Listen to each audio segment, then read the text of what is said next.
No, nobody remembers? Well, did we put the light green on first, or the brown? Chris remembers.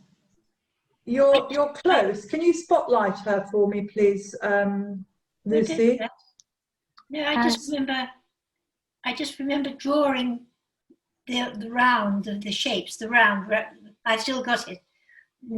We did. I think that's absolutely correct, Chris. We let's go back onto gallery view just for a minute, if you wouldn't mind, so I can see you better. Right, we're in gallery view. So what we started with, do you remember? We actually drew the. I'll hold this up. Yeah.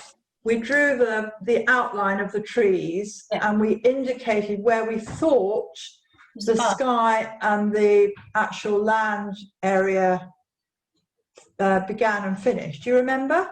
Yes, and we worked on very few pencil.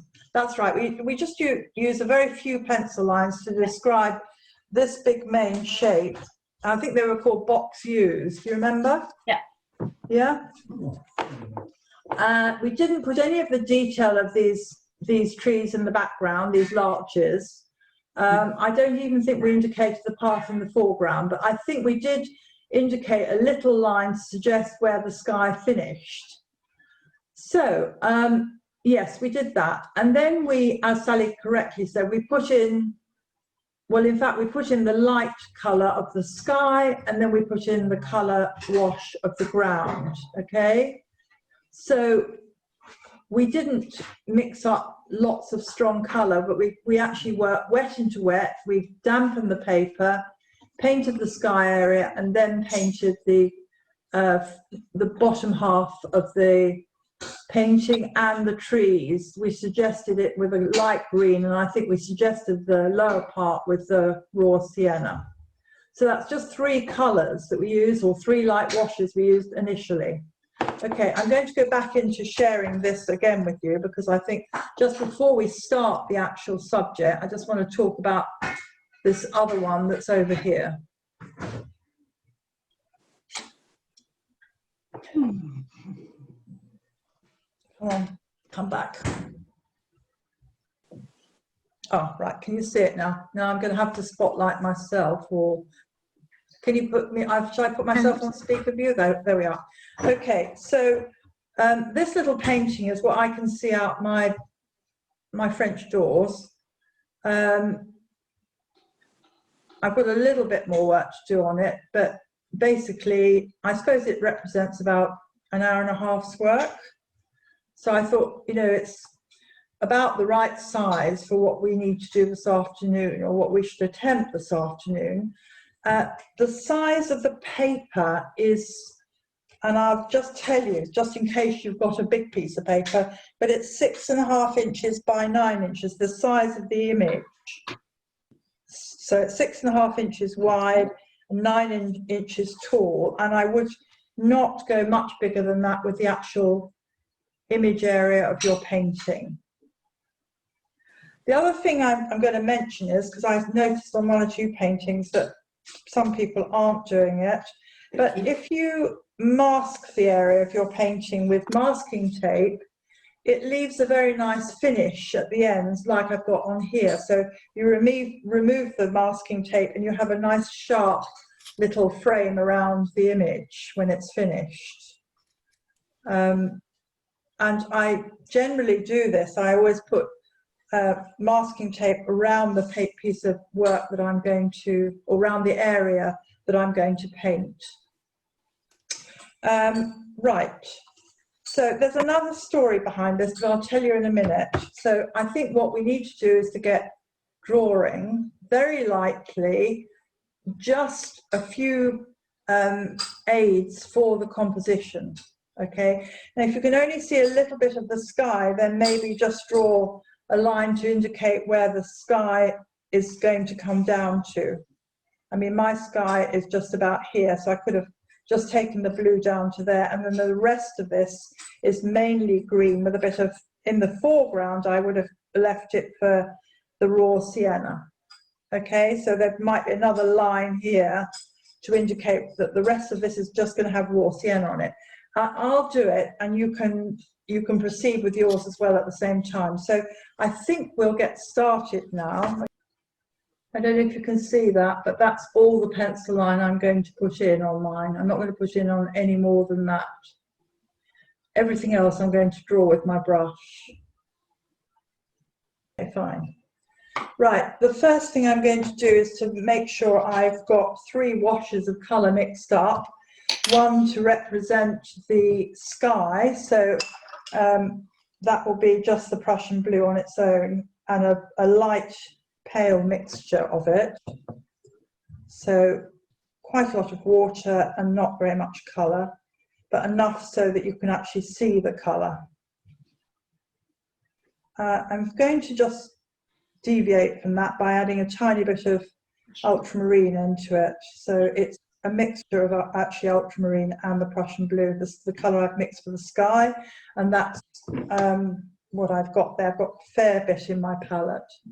The next thing I'm going to do is the grass and the foliage colour, which I'm going to keep a very light green. So I've got aureolin yellow, and I'm going to add a tiny, tiny bit of Prussian blue to it. You don't need to add very much. I'm going to leave it like that, sort of like a lime green wash for the next bit. And again, plenty of water.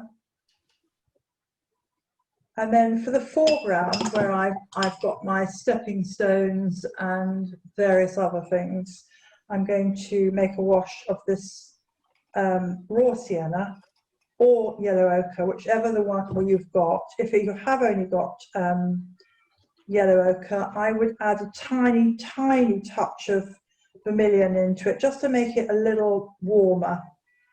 So but be very careful, because you know how powerful this vermilion colour actually is. Right, so there are my 3 washes. Okay. And I'm going to start working as I would normally from the top of the painting and working down, just making sure my brush is clean before I go back in the blue. Now, I did say wet into wet, so going along with that principle, I'm going to use my big brush, which is a size 9, and I'm going to just go across the whole painting with water. Just, you know, lightly dampening the whole surface. So just clean water over the whole paper. Too fast. Too fast.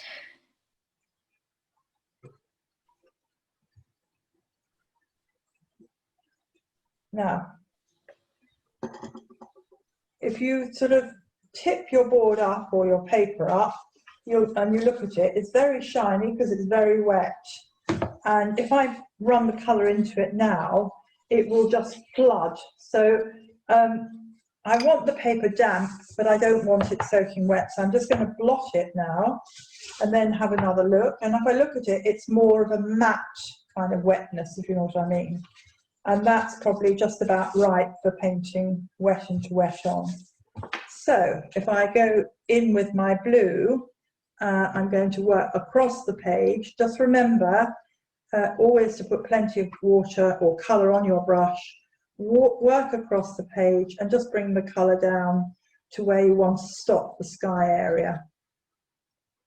There are no clouds outside today, so I'm just going to do a straightforward blue. And it will dry lighter. I know it will dry lighter, but that's fine for now. And then wash my brush, and I will then go into the green. Now I've got a bit of white wall that I can see behind this bench here, which is the wall of the studio. So I'm going to leave a bit of white in the middle here and just paint green around the outside. But you must do what is most appropriate for your subject. Don't just copy me blindly. So I've got foliage going all the way down here, through the back of the arbour. If the blue runs a bit into it, it's not the end of the world, that's fine. Just, you can always tip your board in the reverse direction, then it'll run back on itself. So I'm bringing this down, and on this other side as well. So where the wet paint is touching the wet paint, they're running in together. That's all I was trying to mention. A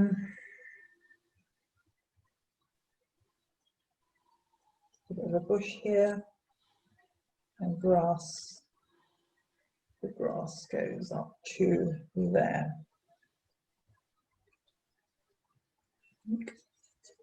Not as much as that.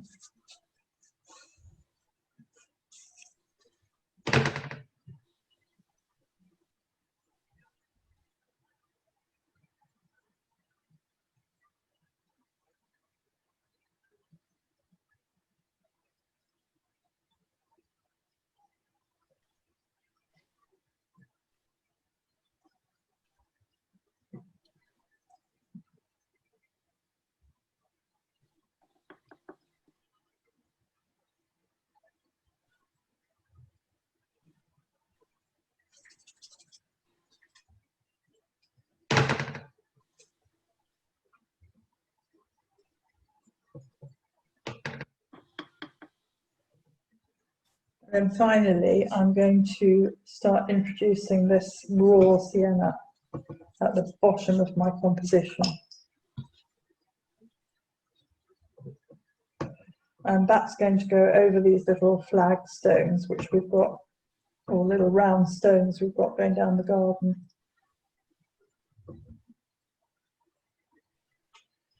And I don't mind if it mixes with the green at this point.